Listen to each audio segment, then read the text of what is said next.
Now, special request by Ben Emlyn-Jones on one of his videos. He said, take a look at Andrew Johnson and see if you can debunk Andrew Johnson. So this is a special request by Ben Emlyn-Jones here. So just looking at this video with Andrew Johnson and in fact Ben Emlyn-Jones, two of our favourite conspiracy theorists. Black world, not my term, but that's that. Talking about 9/11 here. So I use that term to describe this. Black world physics is far in advance of white world physics. As far as I know, Andrew Johnson hasn't provided any evidence of that. What he's calling black world physics, far in advance of white world physics. How does he know? Is this his opinion? Does he offer any evidence? And they know all about how to use these different types of energy, such as the effect of the electrical energy from Hurricane Erin, which created a static field. Good luck. Good luck manipulating a hurricane. And then interfacing that with the Earth's magnetic field. And then also putting microwaves into the picture to create these effects in a highly precise and controlled manner. Okay, let's get this straight. So they think that using a static electrical field from a hurricane that's travelling up the coast, mixed with the Earth's magnetic field and a microwave beam to precisely target the energy at individual falling beams to dustify individual falling beams.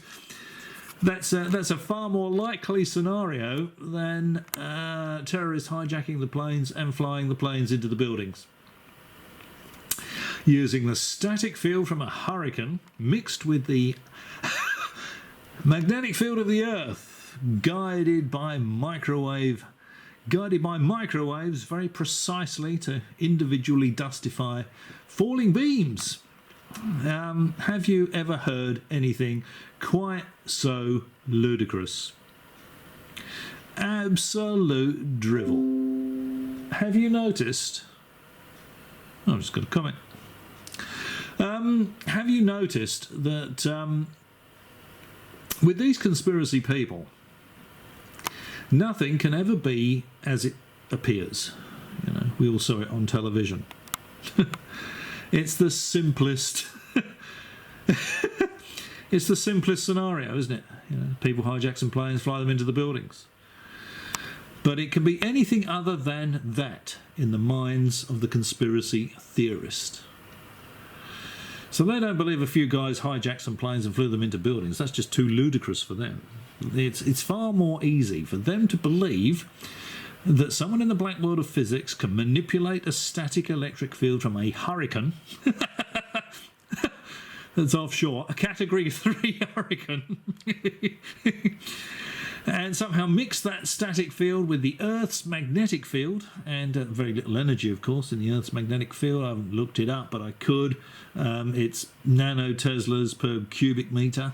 Absolutely no energy in it at all.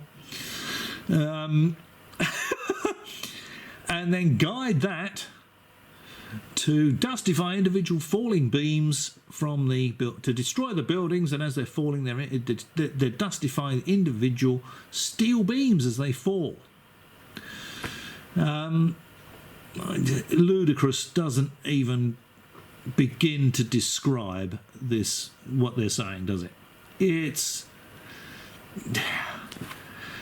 well, absolute rubbish. It's nonsense. It's ludicrous drivel. Absolute bloody rubbish. It gives you a bit of an insight into the mindset of these conspiracy types, doesn't it? That they would far sooner believe that than some guys hijacked some planes and flew them into the buildings. Crazy stuff. And I think somewhere Andrew Johnson said something with 9/11, you know, looking at the buildings disintegrate, you know, if you can't tell by looking at this that this is a directed energy weapon that's destroying the buildings, there's something wrong with you. Yeah, well, I'm beginning to seriously believe there's something wrong with these guys. Absolute bloody rubbish. Okay, well, let's move on to the next bit where they're talking about John Hutchison and Colonel Alexander. Okay, now we're going to move on to the real fun stuff, the John Hutchison stuff. I find it very interesting that because if you Google John Hutchison's name, he was the inventor, the tinkerer, to use the patronising language of academia. I think in John Hutchison's case that's quite flattering. John Hutchison, an amateur inventor, he's supposedly a magician. He's not wearing his frock. Come on, John. A fraud. According to what you read, according to the rational wiki, which is not rational at all. But Colonel John Alexander of the U.S. military intelligence and experimental scientific wing, he does all kinds of things on non-lethal weapons, psychic warfare. Yes. Psychic warfare. He visited John Hutchison, didn't he? And it was 1982. Around about then, was it? 1983, yeah. 1983. He spent a long time. Because this is 4 months. Mm-hmm. They wouldn't have paid a man to affect there for 4 months if he was just fiddling, if he was just pulling things with threads. Correct. So, and this is a guy actually. He turns up at conferences sometimes. He's someone I certainly wouldn't trust. UFO debunker. Yeah. So, or maybe he's not that stupid. He doesn't trust Colonel Alexander. Okay, well, let's just see what Colonel Alexander had to say about his time with John Hutchison, shall we? Okay, well, we've heard Ben and Andrew Johnson talking about someone called John Alexander. John Alexander, who apparently spent some time with John Hutchison. And Ben was saying he spent some months with John Hutchison.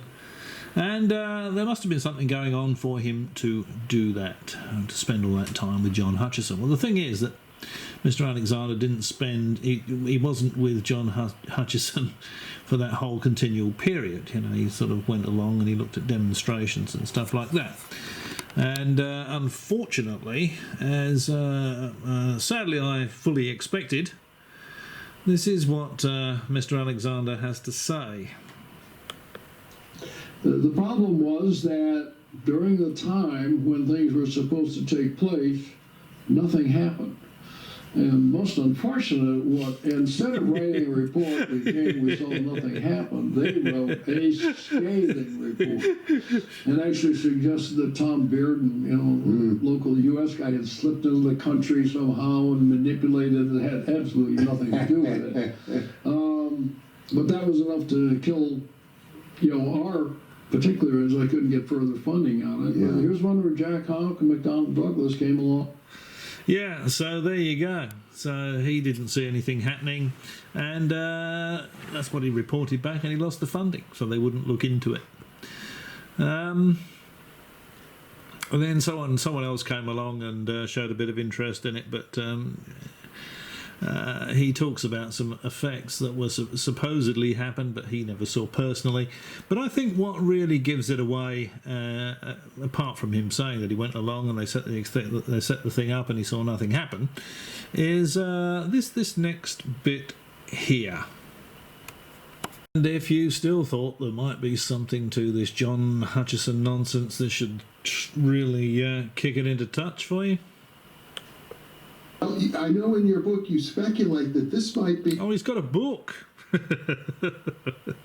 what is known as a psychotronic effect. I don't understand the effect, but a psychotronic I would buy, certainly, yes. Yeah.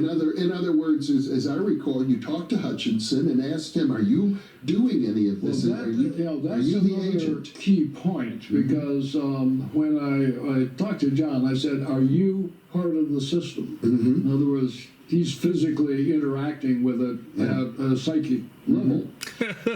He said yes. I've had... So they can't see the effect, they can't replicate the effect, and John Hutchison tells them that He's psychically interacting with the equipment to produce the effect. He's using his... I can only bring myself to say it. He's using his... the power of his mind to assist the equipment to produce the effect. And John Alexander is lapping this up, and he says, yes, of course, yes, he thinks that may be happening. So if you think this guy's got any credibility after a comment like that, yeah, I think you'll probably believe anything. Anyway, let's just have a look. So, yeah. This just gets worse and worse, doesn't it? This is just absolute drivel. I honestly can't understand how this John Hutchison nonsense has got so much traction. We'll just have a look at one more clip. And it gets back to control. I mean, scientists want things that are, can be replicated on a routine basis. Well, that's right. You conduct an experiment and you duplicate it on a routine basis, and that proves that your experiment works. You tell somebody that you've got this effect and you repeat the experiment and it doesn't work, and there are no witnesses to the thing working in the first place, chances are your experiment isn't working. Now, I had a look at some, I think it's Freedom of Information stuff on Andrew Johnson's site, and I'm just going to show you. I'm going to show you something from a page of that information.